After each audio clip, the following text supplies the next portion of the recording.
Hi there, everyone. Lisa Starr. We are here with this week's episode of the StarrCast podcast, Everything Wellness Business Oriented. This week, we're venturing in a slightly new direction. It's the fact that the wellness industry continues to expand beyond spa walls and into the way we live, work, and connect. Real estate has become one of its most powerful frontiers and one of the fastest growing segments of the numbers that we publish from the Global Wellness Institute. Wellness isn't just a service, it's being built into communities, neighborhoods, and everyday environments and shaping how people experience health, longevity, and belonging in a way that this is how people are choosing to live. So, in this episode, we're going to explore the intersection of wellness and placemaking with Teri Slavik-Tsuyuki. She is a leading voice in consumer insights, community design, and real estate strategy. And she brings a unique perspective grounded in sociology and storytelling on how developers can create places that truly resonate with the way people want to live today. In advance of the Global Wellness Summit's Wellness, Real Estate, and Community Symposium, which will be in New York City on May 12th, Teri will be speaking there along with a long list of wellness luminaries. Today, we'll dive into what this shift means for the business of wellness and why the future of our industry may be less about destinations and more about where we call home. So, Teri, thank you so much for joining us today. Thanks, Lisa. It's great to be here and it's fun to talk with you. Thank you. So, your job, Teri, which is the storyteller and principal of TST Inc., you're also a published writer and the co-chair of the Wellness Communities and Real Estate Initiative for Global Wellness Summit. Your job is hard to describe, and I'd love to hear more, and I'm sure listeners would like to hear about how you got into this field because from what I've seen from your LinkedIn, you started out after uni in marketing. Yeah, it's a great question. I tell people that I'm really a sociologist and I sit at the intersection of marketing and community development. Hmm. So, after college, I'm originally from Vancouver, Canada, or that area. And so after college, I ended up working in educational television for a period of time and then transitioned into the ski resort business and went up and worked in Whistler Blackcomb, which was a riot. I could take ski breaks at lunch, for a year and a half, and Well, that what wasn't. were you doing there? Were you a ski instructor? No, I was actually the director of marketing for Blackcomb Oh, Mountain. gotcha. Okay. Did that. And then I left Whistler and moved back to the city and started what I called kind of TST Inc. 1.0. And after that point, I was recruited by, at the time, the largest master plan developer in the United States, a company called Newland Communities, to come down to the US and to take on the role as their chief marketing officer as they went through a significant acquisition and basically doubled in size. So my role as the CMO at Newland wasn't what you would traditionally call marketing, which is, Mhm. people think of advertising and promotions. Really, Right. the core of my job was what we called community startup. And so whenever we bought a new piece of land, I would go out into the regions and work with our development teams and help answer two questions, which are sociological questions, Lisa. So who will live here and how do they want to live? And you had this orientation from being a marketer. You have to think about who you're selling the product to. That's correct. That's correct. Okay. And so I worked at Newland as the CMO for a little over a decade. And then I left about 10 years ago now, actually, to launch what I fondly call TSD Inc. 2.0. And so now I basically have taken all of the methodologies and expertise that we developed at Newland, and I work with large scale master plan community creators across the US, Mexico, and sometimes in Canada to help them define place and create a vision for a community that, as you said, is driven by what people want. And in your introduction, and of course the work you do with GWI as well, that is increasingly more and more focused on wellness and how do we create places and spaces that make people happier and healthier. Brilliant. So you were with Newland for how long? For just about almost 11 years. 11 years. And so when you started there, I'm suspecting that wellness was not a driver in the business model. Well, back in the day in real estate, when we first started talking about anything related to wellness, it was, of course, out of the lens or through the lens of green and sustainable design principles. So, Right. you talked about spa and fitness as kind of being the precursor to wellness today in the real estate world, it was really the sustainability movement, environmentalism, best practices around material use, low impact development, wetland reclamation, those sorts of things. LEED But certification, things like that. that came later, yes, but we were Oh, actually okay. one of the first developers to work with the USGBC and that team on developing frameworks for thinking about how we use resources better in creating large-scale master plan developments, and then how we make sure that the things we put on the ground really made people's lives healthier. So how did it work being in such a large company? And this is sort of newish, right? That people are caring about how their home is built and the materials it's built with. How did they respond to that? Well, I mean, I think yeah, Newland was one of the very first developers that really thought about people first. And our CEO at the time used to say, "We're a marketing company first. We just happen to create communities." Hmm, And we sold complete finished lots to home builders who then came in and built the home. So we didn't construct the homes. And okay. so our frame of reference, as I said, really was based upon whatever market in the country. And we had master plan developments in 14 different states. At one point in time, we had 28 different master plans that were all actively selling. And so, Goodness. Seattle, Austin, Mm. outside of DC and Virginia, Minnesota, all the 3 markets in Texas, Portland, Oregon, markets in California, markets in Florida, all of those markets are very different. So we had to understand foundationally, what do people care about and how does the place we design and construct help them live better lives? So when did you notice this shift, like into from the materiality of where we live into more of the design elements? Yeah, I mean, I think fundamentally, I just have a real passion for life and a curiosity about the little things. So, like, literally printed on the back of my business card is the phrase, "How might we?" And Mm. I think that real estate is just such an all-encompassing industry, right? So it impacts everything we do, and creating places where life is lived is just a really powerful and noble opportunity. So I take it very seriously. And, I think if I have to kind of define the purpose statement for Terry or for my business for TST Inc., it's really to motivate creative people to see what I call the so what factor. Again, Mm. that sociologist in me, right? And to create spaces and places based on that so what factor that makes life better and the world better for all. So how did you come by this sociology mindset? I think again, it just comes down to always being kind of curious about how people live and what motivates them, what Mhm. excites them, what scares them. I think about pains and gains and, the, Clayton Christensen's theory about solving problems for people or helping them amplify gains that they want to benefit from has just always been something that's important to me. And I think that we place, as consumers, we place value on things that matter to us, and in the business world, whether it's the wellness industry or marketing in general, or in any asset class, if we don't understand what people care about, we're not going to connect with them in a meaningful way. People are fascinating, honestly, to Oh. study. I mean, I could see that I would want to be a sociologist too. It just why we do the things we do is a mystery to me much of the time, but Well, makes I mean, perfect sense to the people doing it. I think also, Lisa, what's so fun and so cool to think about, and I can sense your giant, creative, curious brain, is that, things change over time. Demographic shifts, Hmm. family formation changes, everything like that that changes that affects how we live, affects how we think, and affects what's important to us today. And what's a priority today might not have been a priority 10 years ago. And if we aren't on top of that and understanding of that, then, we risk being left behind. For sure. Well, when you're building like on that scale, right, a mass, huge developments, that old thinking of highest and best use certainly drives much of business, right? What makes the most sense for the most people? And when you start to introduce a newer doctrine of, let's dive down a little bit into the behaviors, and there's not the ROI that's clear. Did you have any pushback from anybody you worked with on adapting some of these methods? Oh, 100% for Mm. sure. And certainly every team is different. But the highest and best use fallacy is really that it optimizes for land value, not for human value.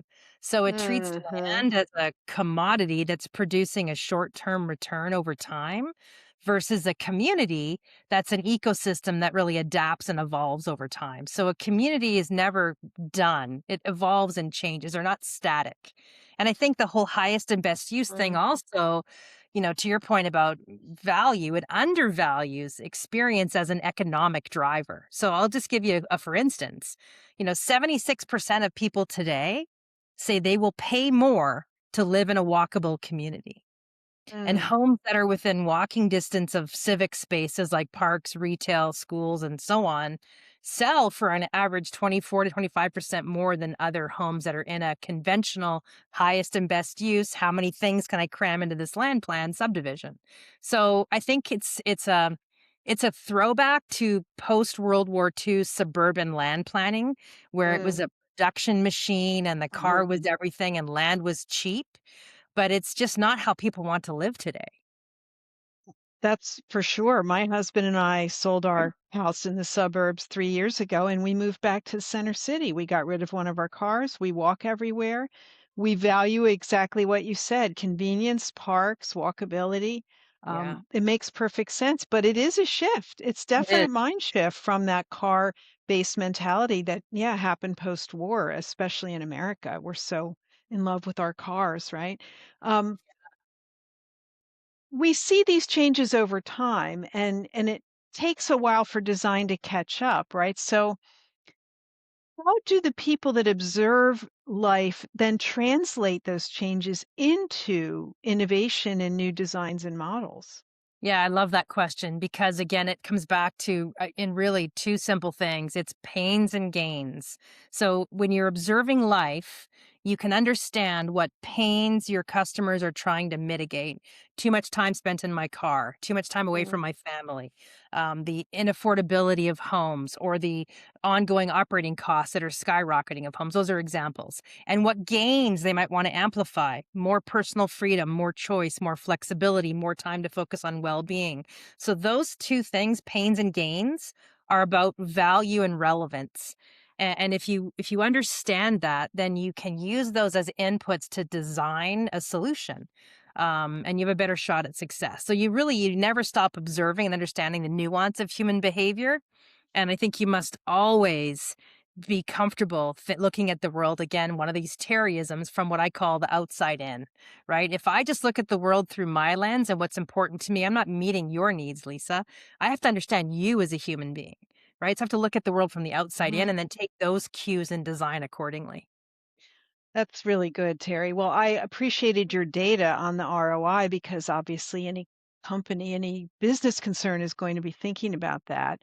And there is a translation of it. I mean, it's always been difficult from in the spa world to quantify the benefit of coming to a place and having a massage, right? Mm, You feel better, but it's not a visible, measurable component that is difficult to say for the business, okay, this investment was worth it. But I love that you have data that shows that people do want this. Not all people, sure. some people do still want to get in their car and go to their big garage in the suburbs. But That's right. luckily, community is driving this movement towards the walkability and livability, which I think is awesome.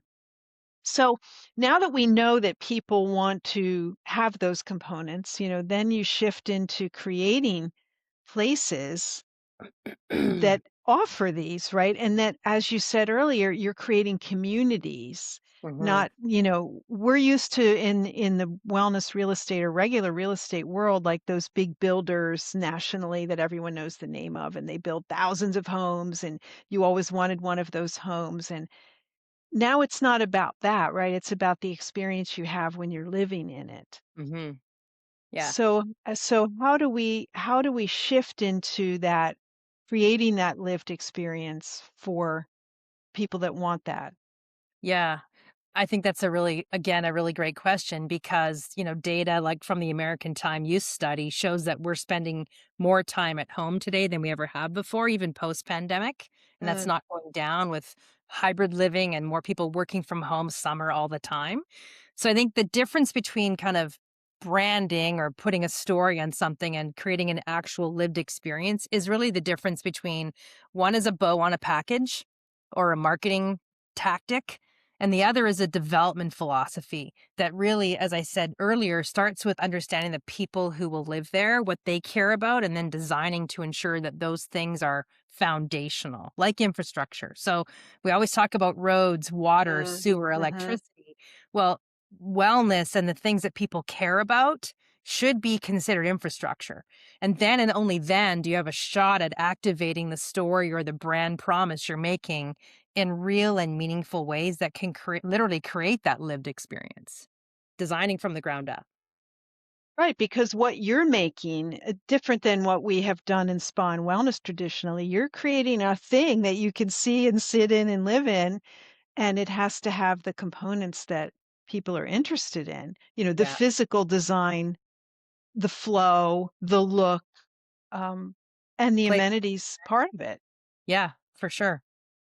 So, the storytelling aspect of it, I mean, what comes in when you're designing homes this way? I mean, do you need to have a storytelling angle to sort of shape the perception of people who maybe don't understand what it is you're creating?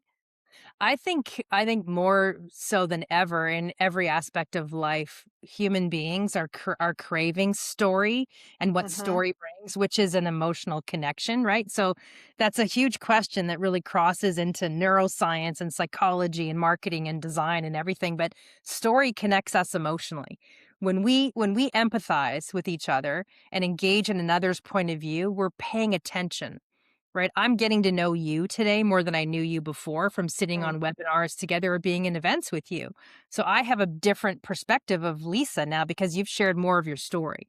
And we can see ourselves in the mm, story, I think it's more meaningful and it collapses the really horrifying distance between us and others. Right? So in community development, we don't lead with facts and figures. I mean, that's the highest and best use model where you say how many acres, how many units, how mm, many things. We lead with the narrative about what life will be like here.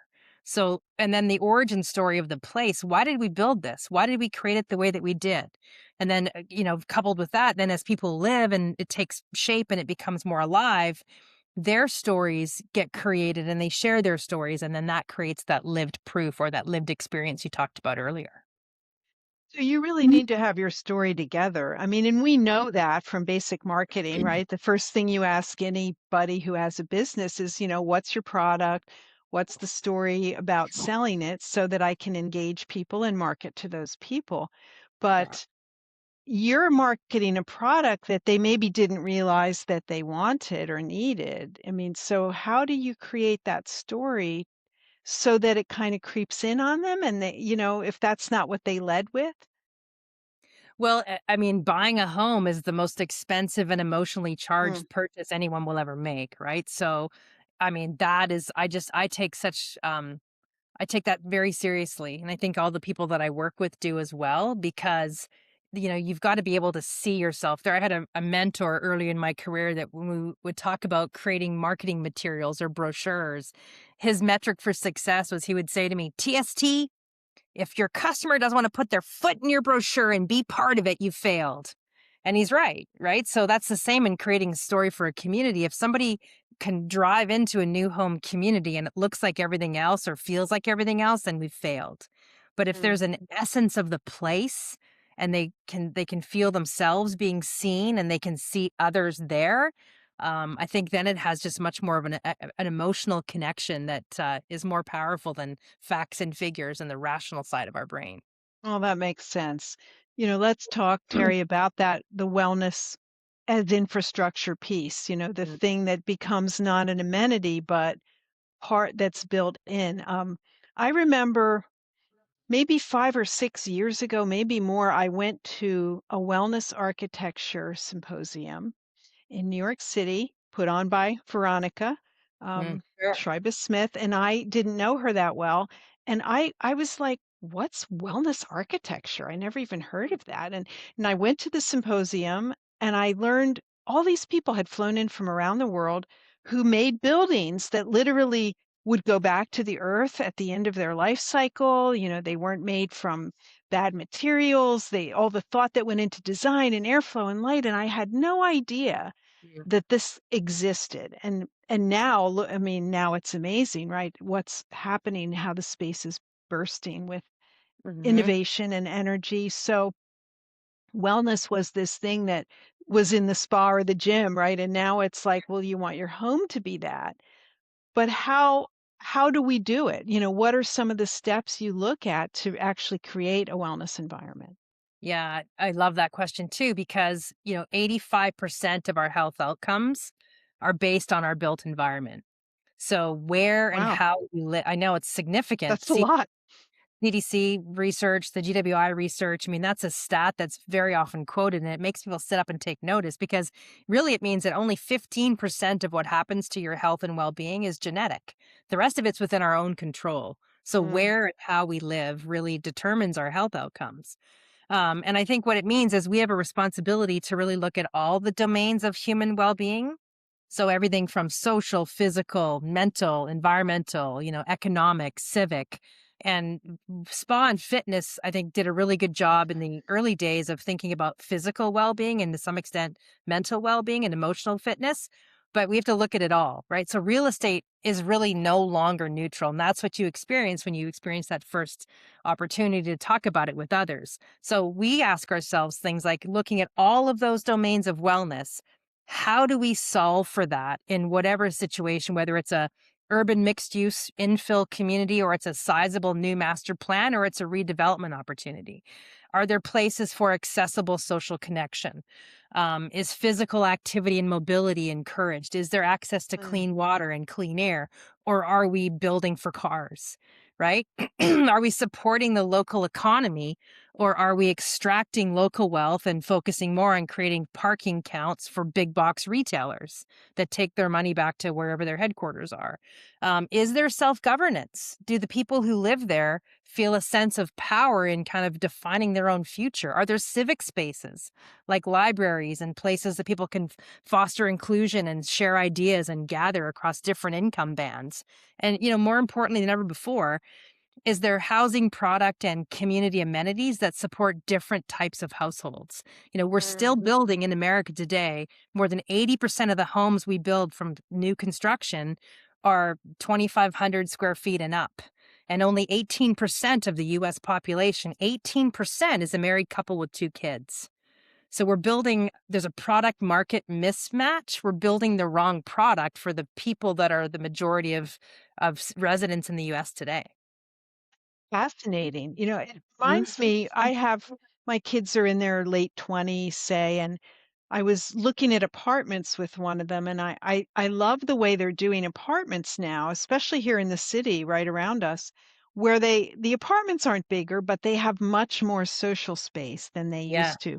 They have yeah, co-working spaces, they have saunas, they yeah. have gyms, they have dog sitting or whatever, and so it looks like they're built in a way where you don't spend your whole life in your apartment, like in a hotel, right? When we're in a hotel, I'll go down to the lobby and work on Yeah. my laptop just because I feel silly sitting in my room all the time. And they're building places like that. It seems that apartments have caught on, but I don't see, to your point, the housing stock has changed their models. What should they be building? What do people want today if only 18% are a married couple? Well, it's funny because in the American Home Study that I co-founded during the early days of the pandemic, we've now fielded that survey 4 times over the last 5 years. And one of the questions we ask is around just that. What community amenities would be more likely to impact your desire to choose one community over another? And this Mhm. last round of our study, third places for, where you can walk Mm. to have a coffee or a casual restaurant, ranked number 2 above trails, which I've never seen before, as the most desired amenity. So soft infrastructure is really, really top of mind today. And there's even some more interesting data than just, what people say they want. But again, back to the American Social Capital Survey, if people live closer to spaces that have social infrastructure that's active and engaging, like the sorts of things I just mentioned, they're 3 times more likely to say they have close friends than those who don't. Because we Is it just a need perception or do they have them? when they're asked the question, Yeah. 32% of people who live in those types of environments said, I have a number of close friends in my life. 9% Mm. of people who didn't said they didn't have said they had close friends in their lives. So it's a big difference. That is a big difference, but it makes perfect sense when you think It about it. does. You're not meeting people driving around on the highway, right? You're meeting people when you're out and about. You Right. bump into them in a coffee shop, they drop their package and you pick it up, whatever. Yeah. That is how you connect. So Yeah, and the that's what you call casual connect soft infrastructure, sort of the things that support it. That's right, exactly. Those places where you can have sort of casual connections with people you might not otherwise meet. Yeah, exactly, Lisa. What about the homes themselves, Terry? Like, what do you have data showing how they should be built differently? Like, you've got the primary suite, the other two small bedrooms, the living room, and the kid. I mean, what does the next model look like? Yeah, smaller, more flexible homes, designed for the 67% of Americans today who are one and two person households. And Hmm. the younger people who are delaying marriage, sometimes choosing to have fewer children or no children. They don't need the 3 and 2.5, the 3 bed, 2.5 bath, the kind of home you described with the secondary bedrooms, Jack and Jill Hmm. strip closets, all that. But Right. they do need maybe two spaces where they can do what you just described you go down in a hotel lobby and do. Where can I sit after work that's not my desk to return a few emails? Hmm. Where can I be together but separate in my home with those I live with? So that, unfortunately, we do spend a lot of time on our screens, but where can I spend time with others, but also have a place to kind of get away on my own in my space? So I think it's really, we talk about thinking about spaces in the home and how people use those spaces and not so much defining rooms in the home. And I think that's Mm. really the wave of the future. Smaller, more flexible homes. I mean, our population is in the next 10 years is getting older. It's more ethnically diverse. There'll be smaller family formations. Affordability is going to continue to be an issue. So all these things are really going to drive home design in the future. Do you think that we're going to see Mhm. homes built that have sort of two primary suites, given how many people are either living with their adult children or their parents, right? I mean, we see that a lot in other countries. We see it less here, but I'm wondering if design will catch up to that trend. We're seeing it now, actually, Lisa, in projects I'm working in, even up in Seattle, Washington. We're seeing, the conventional builders that are offering the what we call multi-gen options are selling Mm, out faster than the traditional home floor plans. So, and it's not just families, but another trend is unrelated adults cohabitating together because of mm. the affordability crisis. Like your children that are in their late 20s, early 30s, 10 years from now, they might, or 5 years from now, they might decide to buy a home as an investment with a friend, and that would require a different floor plan, different housing layout. So multi-generational living 100%. is a big deal. It's huge, and it's on No, the I mean, it's so hard for young people to afford something now, Mhm. I mean, my daughter saves a lot of her money, but it's still a home ownership is very far out of reach for many people, Yeah. and that sounds like a great trend to help them. Um, so do we have any data on the ROI of all this building yet, other than what you said earlier? I mean, it sells faster, it has a bigger demand? Yeah, I mean, I think the really seminal source for that is I give credit to the Global Wellness Institute and the recent republication and update of the Build Well to Live Well report. Mhm. That report has just an absolute treasure trove of metrics from all around the world.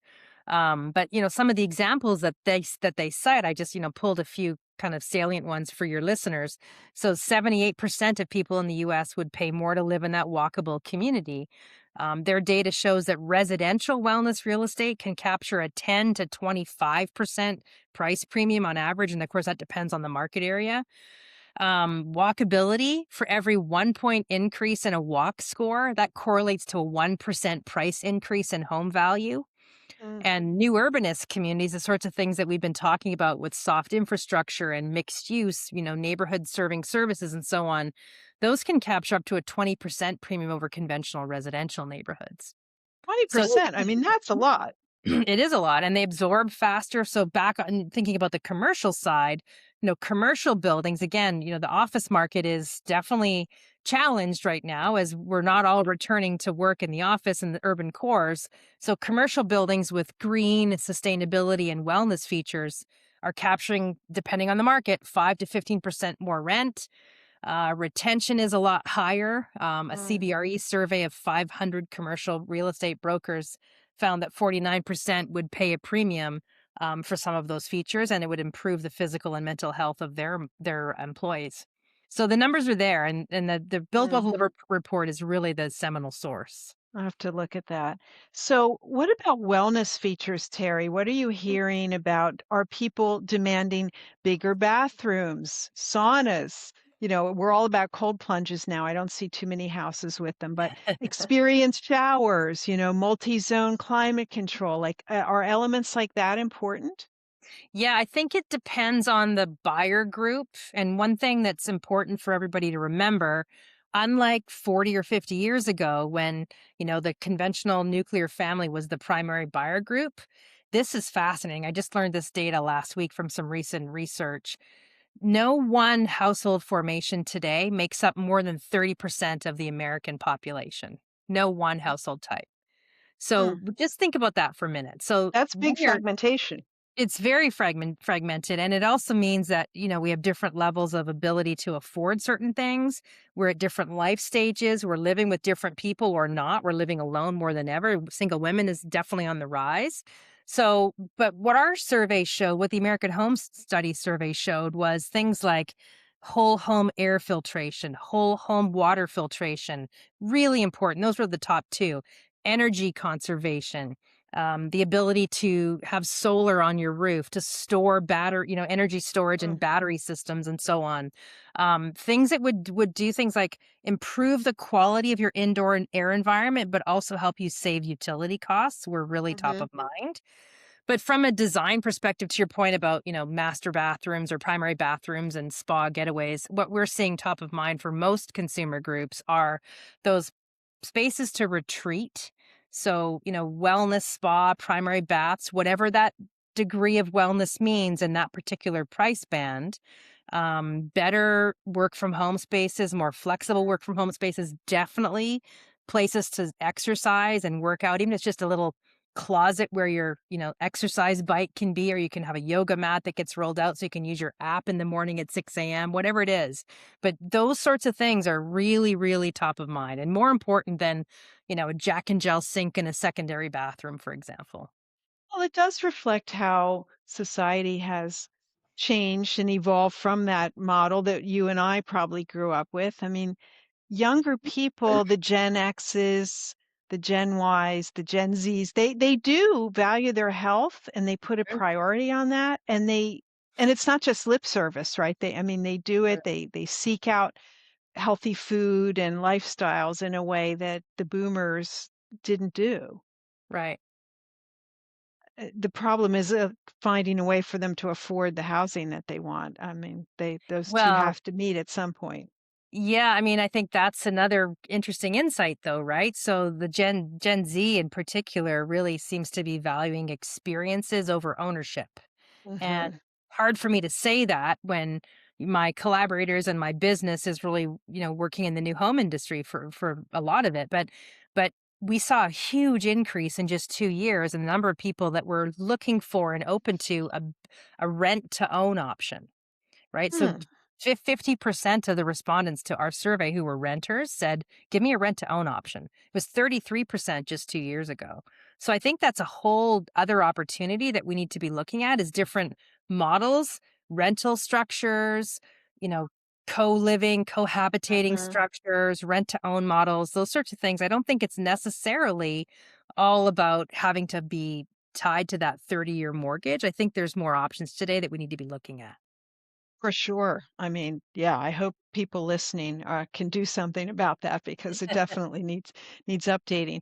So, I'd like to hear more about the study that you started, the American at Home study, and what prompted that. Oh, yeah, it's a great question. So I can tell you the moment. It was March 31st, 2020.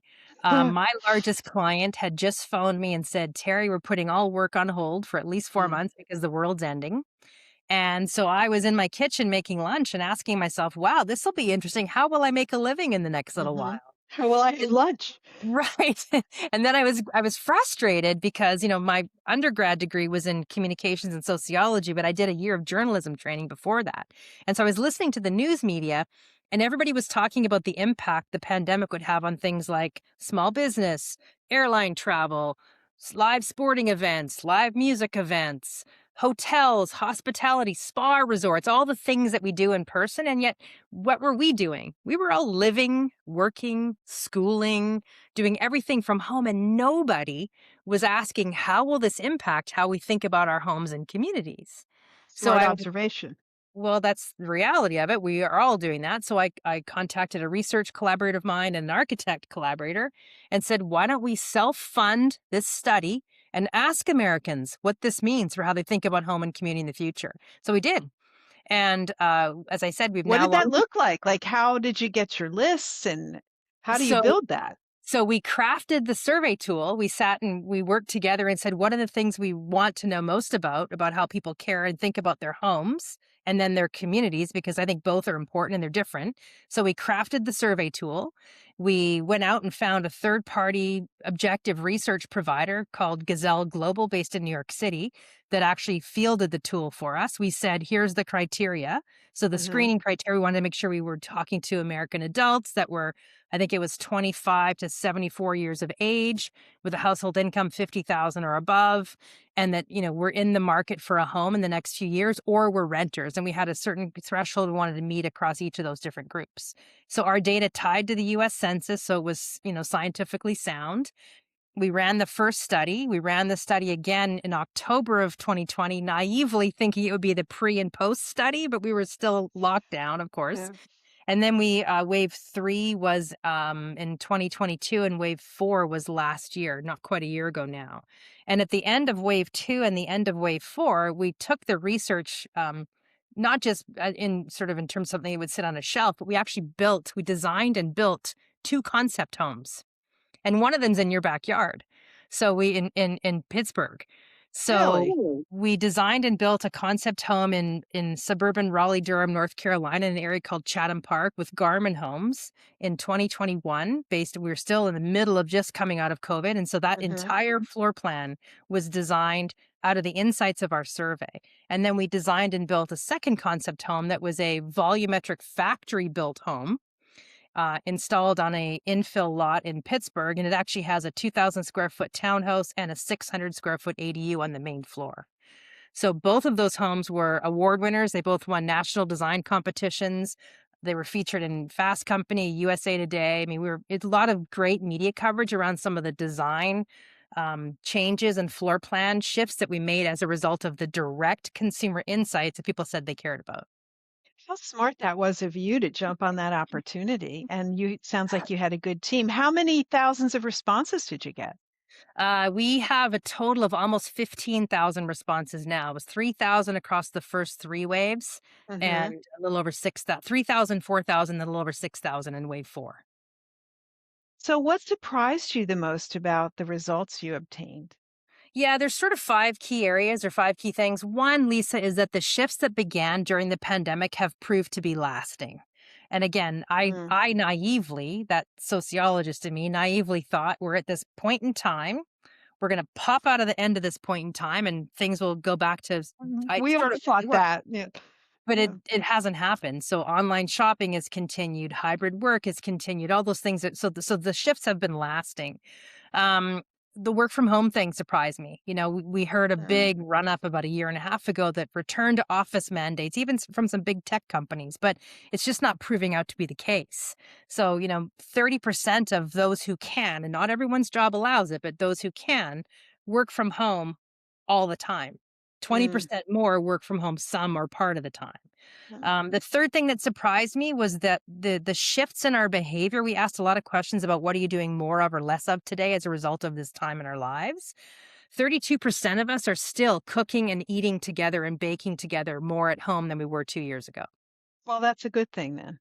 It is. And then I think number 4 directly relates to wellness is that I was absolutely shocked, and I continue to be, around the gap in satisfaction between how important Americans think certain areas of wellness are in their lives and then how satisfied they are. So we asked the question, we said, so take all these domains of wellness. How important is financial wellness to you? And then how satisfied are you with your own financial wellness? So I'll take that one as a start. So there's a 41% gap in level of importance and satisfaction for financial well-being. Not a huge surprise given the economy that we're in right now, Mhm. but it gets worse. There's a 34% gap in terms of physical well-being. We just came out of a global health pandemic. And there's a 34% gap between importance and satisfaction, a 22% gap in terms of emotional wellness. So I step back and go, wow, if that Mm. isn't the recipe for how we should be creating homes and communities and places that better support health and wellness, I don't know what is. And then I think the fifth and sort of biggest insight for me is really the trade offs that people are willing to make to be better positioned to become home buyers. Again, those have continued. So smaller homes, smaller yards, smaller Mm. or no garages. And then, as I said earlier, really looking at different models of ownership that might be more open today than they would have been 3 or 4 years ago. Fascinating insights. I'm just so impressed that you got it together and you made it happen so quickly. And then you got homes built on it. Tell us how that happened. Who funded that? How did that come to be? Well, I mean, my 2 research partners, Belinda Sward is the research partner, and then Nancy Keenan from Dahlin Architecture and Planning is the architect collaborator. And Nancy gets credit really for saying, Belinda and I said, we don't want this just to be a study that sits on the shelf. There's enough studies out there that sit on the shelf. Mhm. And so Nancy said, well, why don't we put the D in R&D and let's actually design and construct homes? And there were a lot of other firms at the time that were designing virtual concept homes and giving you like virtual 3D walkthroughs. We wanted to actually build a home and work on what that meant and how that could happen. So I called another collaborator and dear friends of mine at Garmin Homes, Elena Money Garmin and Jim Garmin in Raleigh, Durham, North Carolina, and said, how might we? What if we gave you Mhm. insights from the study and we sat on design sessions? We were all remote. Nobody was working together in person. So we did all of this via Zoom. Hours and hours and hours of like design charrettes over Zoom, architects with floor plans and Amazing. moving the kitchen and circling things in red. And so we designed the home virtually. And then Garmin actually had a lot in a master planned community called Chatham Park. They went out to their trade partners in the middle of the supply chain crisis in COVID and said, we're building a home in 90 days. Can you supply all these things for me? And every one of them said yes. And Garmin built the home in 90 days, had it open, and it's just been a raging success. And then on They the build the model and then people say, I want this, and they they build built more of them. They did. They built the model. They ultimately sold that home. It was called the Barnaby home after my standard poodle at the time, who sadly passed away during COVID. Oh. He had a red collar and he was a blue gray color. So the exterior of the house was blue gray and the front door was red. So Oh. The Barnaby plan sold. It was the highest priced home in that particular community floor plan at the time. And then they were able to take that plan because it was so successful and continue to offer it in their future plan lineups within that community. And Well, then kudos not just to you, but to them for getting this done so quickly. Yeah, Elena and Jim and Rebecca, the whole team at Garmin deserves huge credit. It was really quite a colossal undertaking. And Elena blogged about it, wrote about it, shot video every time through every stage of construction and shared openly and candidly the choke points that she faced as the builder during the global pandemic and the supply chain Mm. crisis. And then the concept home that's in your backyard is called the Picket Fence.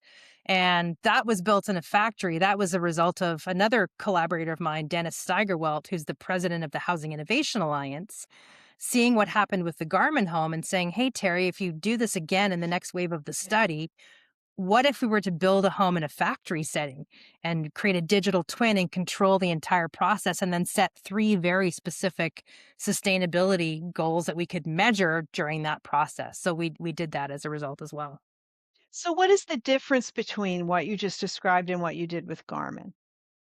So Garmin's home was stick built on the actual site. So like most conventional housing in America today is built, foundation is set and Hmm. framers come in and build the home. The home with the picket fence home was designed and a digital twin was created, and then the architect worked with the engineers in an actual offsite factory. And the home was constructed on a factory line in 3 modules placed on it. I mean, all the plumbing was installed, the Wow. interior, all the walls, obviously, the fixtures, a lot of built-in cabinetry, kitchen counters, appliances were installed in the factory. Then those 3 modules were loaded on trucks, driven to the actual infill site in Pittsburgh, and then they were craned up and assembled together and then all tied together, and then the site was finished on site. What's the financial benefit of building that way? Does it cost more or less? Ultimately, it should cost less because you have a repeatable process. So you Hmm. design a plan, you can scale that plan, you can evolve things in the factory, but you can control timing, you can control weather, you can control when the sub trades and trades come into the factory to complete things. You don't have weather delays, you don't have people, Mm. getting out of step in terms of the construction and design process or the design and construction process. So yeah, I mean, ultimately it should be cheaper. This was a concept home, so it's like a concept car. The first one's Sure. never gonna be the cheapest one. Yeah. Well, that's fascinating. Thank you for sharing that. Do you think that developers are still getting some things wrong post-COVID, or have they? Yes, she's nodding. Yes. Well, this is an interesting question, and it's a challenging one to answer because I don't think that if this is blame to be had, that it falls solely on the shoulders of our development industry. Um, I think that in North America, our jurisdictions, meaning the cities and counties that approve what can get built, are operating with outdated zoning models. And in many cases, Mm, all the things that we just talked about wanting, which, we call missing middle housing or new urbanist design, in many jurisdictions, that's illegal to build because they want wider streets and more parking mm, and bigger setbacks. So the jurisdictions are really prohibiting the developers from building what people want. But I do think that our development industry and my best friends and colleagues are in that industry. We all need to get better at looking at what people want, not just responding to what the jurisdictions will approve and what the builders say is the lowest, easiest path to less resistance to actually put on the ground. So I think, we've become hesitant to create new products because it's a very financially intense industry. There's a lot of, hundreds of millions of dollars up front get spent before the first home gets sold. So I think it's a situation that's a systemic problem that we really need to change. Um, but I do believe that, based on our research and the work I do every day, that the consumer shifts that we're seeing are lasting, largely because they're not driven by trends, Lisa, but they're driven by demographics, and demographics are destiny, right? So I feel like if we don't figure this out and we don't catch up, and some jurisdictions have changed, and some development companies have won positive zoning shifts, and so on, I think that new housing will continue to be unaffordable, and it'll be a seismic issue for the industry.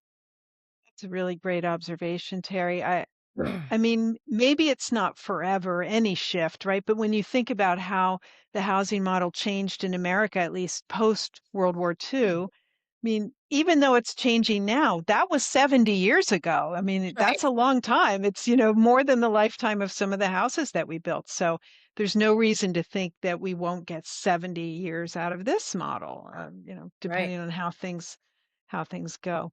So let's talk future, Sure. community, wellness, culture.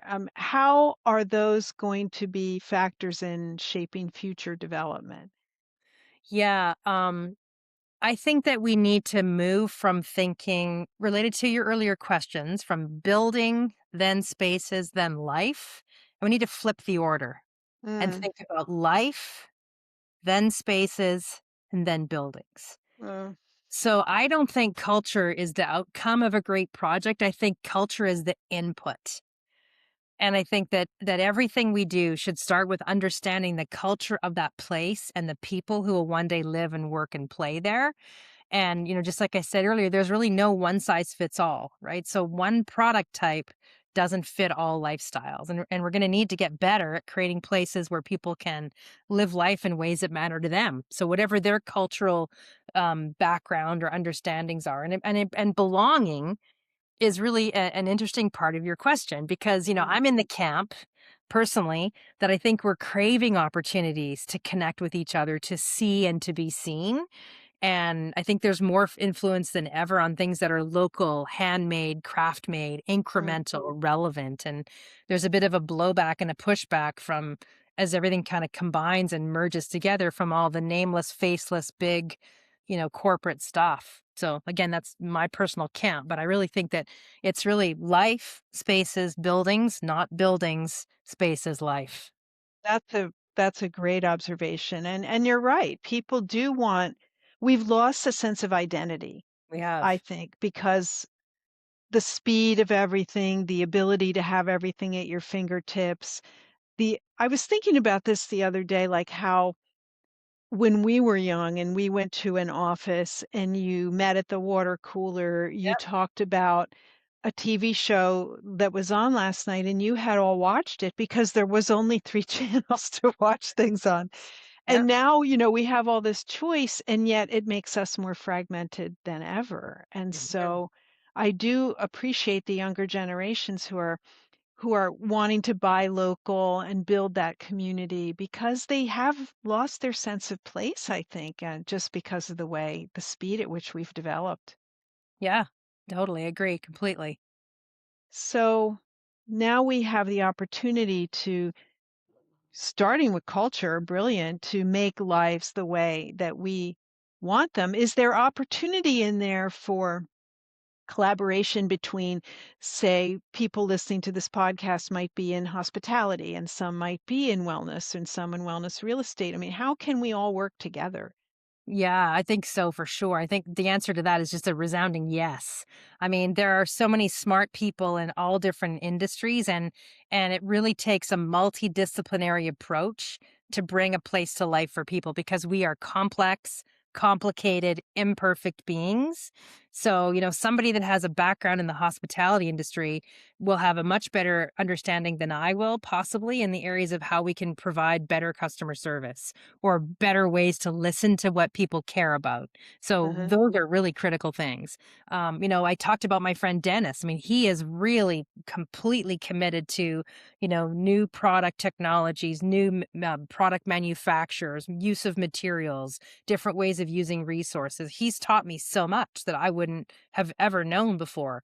That I think really makes us all better and stronger together, for sure.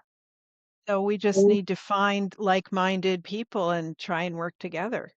Or even people who aren't like-minded who can bring Mm, friction because out of friction can also come new ideas. I think we that's need to true. find, right, people who are maybe open to being part of a solution, and bringing those ideas together. One of the things I got to do at Newland, which was so fun and a really, memorable part of my career there, was work with the human factors design team at IDEO, which is up in the Bay Area. They're the group that Mhm. invented, the Apple mouse, Remember. right? Mhm. And so we posed one simple question to them and said, this was way back in 2014 in the early days of the internet.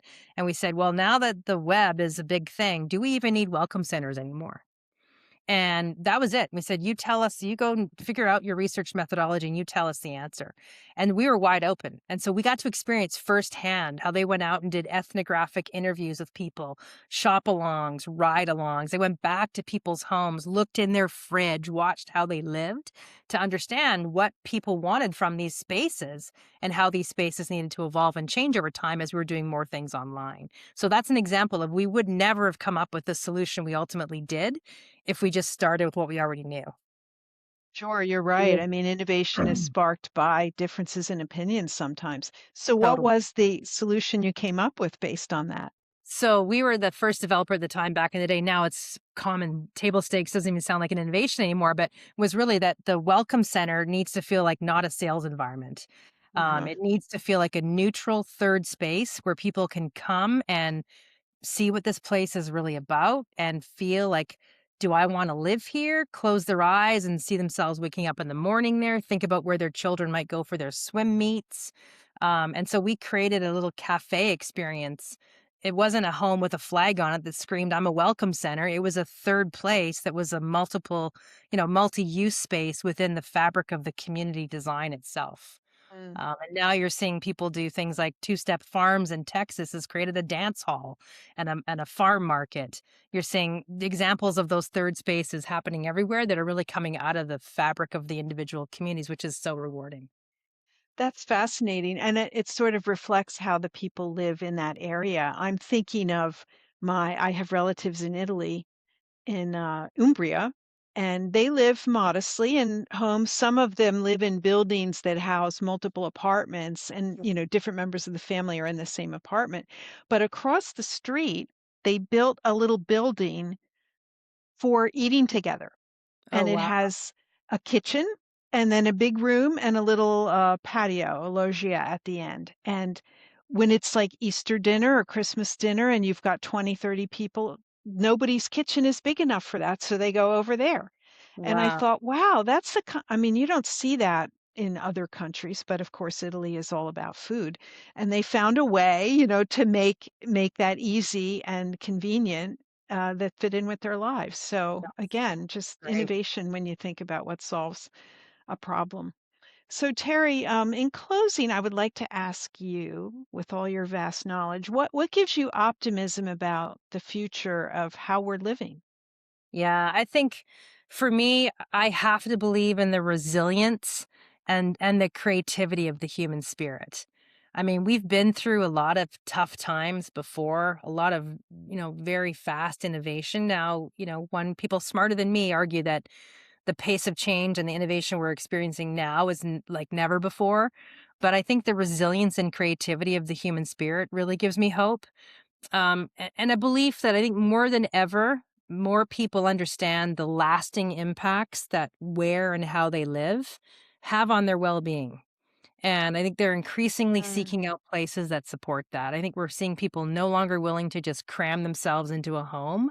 They're making different choices. They have different value equations. And to me, that's exciting because I think when the consumer has different needs and wants to change, then the industry needs to follow. Well put. I have a question you may not have an answer for, although you've had an answer for everything. I mean, if we evolve in our models into these new platforms and designs you were discussing, what happens to the housing stock we've already got, which is so much in the old style?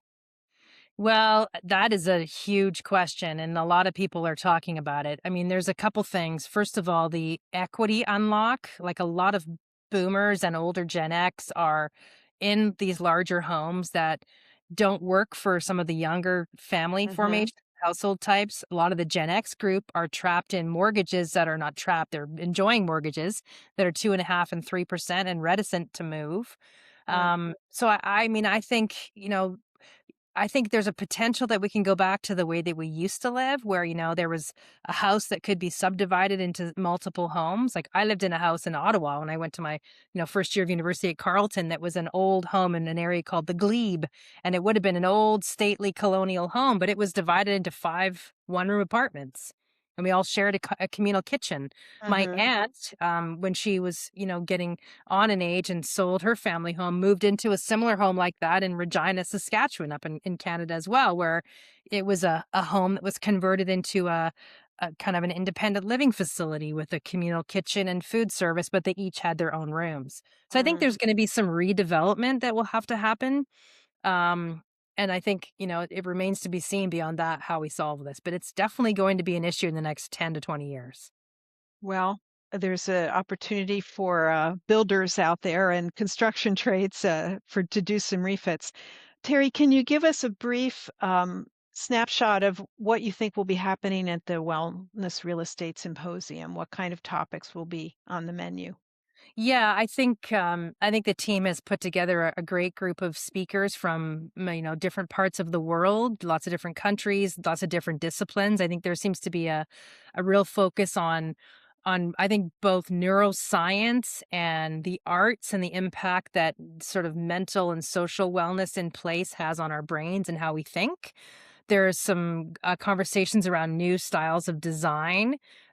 Joseph Allen, again from Harvard, will Mm. be there and talking about, indoor air quality. Dennis from the Housing Innovation Alliance will be talking about the Housing Innovation Challenge, which is a group of universities that have student teams together to solve the housing challenge of the future, to create new innovative housing types that create better environments for living.